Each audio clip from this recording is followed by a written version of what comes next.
राजन त्रिपाठी, ये दलित अब किसकी छतरी के नीचे जाकर खड़ा हो, ये दुविधा दलित के मन में बीएसपी ने जो वैक्यूम पैदा किया, सबसे बड़ी दुविधा है क्या? बीजेपी के पास जाए, कांग्रेस के पास जाए, समाजवादी पार्टी के पास जाए या फिर आजाद समाज पार्टी के पास जाए? नहीं, मैं आजाद समाज पार्टी को अभी इतनी प्रायोरिटी नहीं दे पा रहा हूं, लेकिन हाँ, ये बात सही है कि भारतीय जनता पार्टी की तरफ मूव होता वो एक लंबे अरसे से दिखाई दे रहा है और धीमे धीमे वो ड्रेन आउट भी हो गया। और इस ड्रेन आउट, मनोज जी की आवाज बढ़ाइए जरा। काफी कुछ ड्रेन आउट हो गया ये वोट बैंक, और भाजपा की तरफ देख रहा हूं लगातार तमाम चुनाव से। हाँ। तो ठीक है, इस वाले चुनाव में जो अब की बार 400 पार और आरक्षण वाला मुद्दा की संविधान बदल देंगे, इसने दलितों को, पिछड़ों को लगातार तोड़ा। और भारतीय जनता पार्टी की जो ध्रुवीकरण की राजनीति है, धर्म को एक करके, तो उसमें जब धर्म में दलित और पिछड़े टूटते हैं तो निश्चित रूप से फायदा किसी समाजवादी पार्टी को उत्तर प्रदेश में तो होगा। कांग्रेस की जमीन तो भी मजबूत होना बाकी है उत्तर प्रदेश में, एक लंबा समय हो गया। तो भारतीय जनता पार्टी को ही इसका फायदा होता अभी फिलहाल दिखाई दे रहा है। तो दलित के सामने जो मसला है, अब तो 9% के आसपास का मसला है, वो भी जाटो वोट, और जाटो भी बड़ी मजबूत तरीके से टूट चुका है। रही बात मायावती की वर्तमान कार्रवाई को लेकर, तो मुझे लगता है कार्रवाई से पहले मायावती के किरदार को समझना होगा। मैं एक बार एक सभा में था जब ने काशीराम का एक इंटरव्यू लिया था।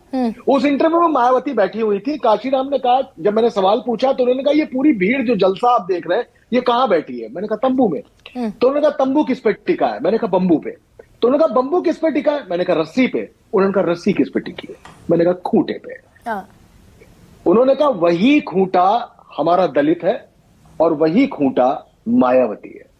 उन्होंने मायावती को, काशीराम का मूवमेंट मिशन का था, लेकिन मायावती ने उस मिशन में गुस्सा और पैसा दोनों को।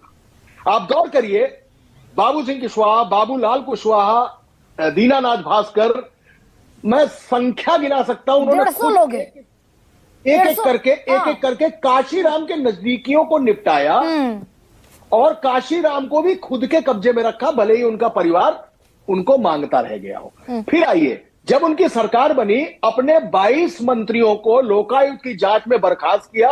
128 अगले चुनाव में टिकट काटे जिसमें अखिलेश यादव जीते। 178 आईएएस और आईपीएस को पुलिस भर्ती में नामजद कराया उन्होंने।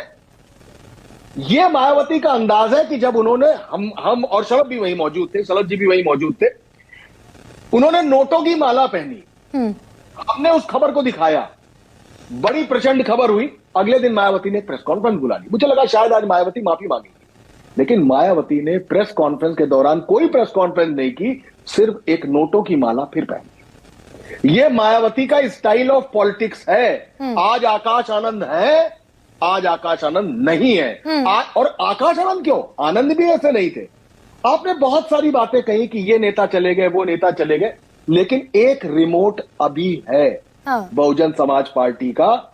उस रिमोट में विद इन पार्टी एक शख्स है जो अभी तक बना हुआ है, और आउटसाइड ये रिमोट अभी भी भारतीय जनता पार्टी। सतीश मिश्रा की बात कर रहे हैं आप?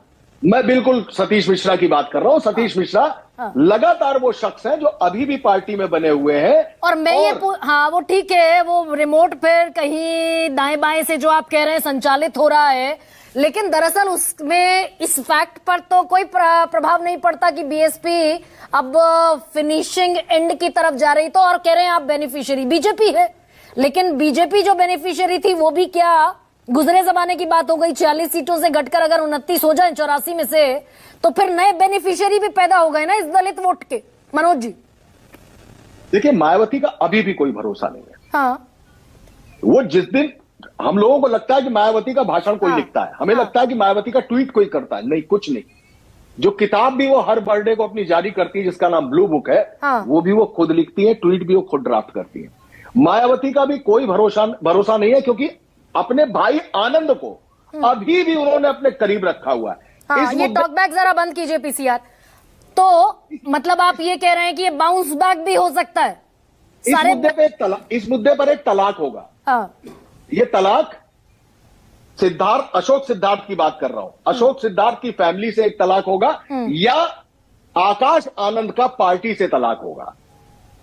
और उसके आधार पर अभी ये नहीं कहा जा सकता कि मायावती जैसी लीडर, जिसको कोई भी कुछ कहने से डरता है, कोई भी कुछ कहने से डरता है, अभी खत्म हो लेकिन गई है। बेसिक सवाल, वो जो सबसे बड़ा सवाल है वो जस का तस है कि भाई बेनिफिशियरी जो बनते दिखे, कांग्रेस भी बनी, समाजवादी पार्टी भी बनी और पहली बार सांसद भी बनकर लोकसभा पहुंच गए चंद्रशेखर रावण। अभी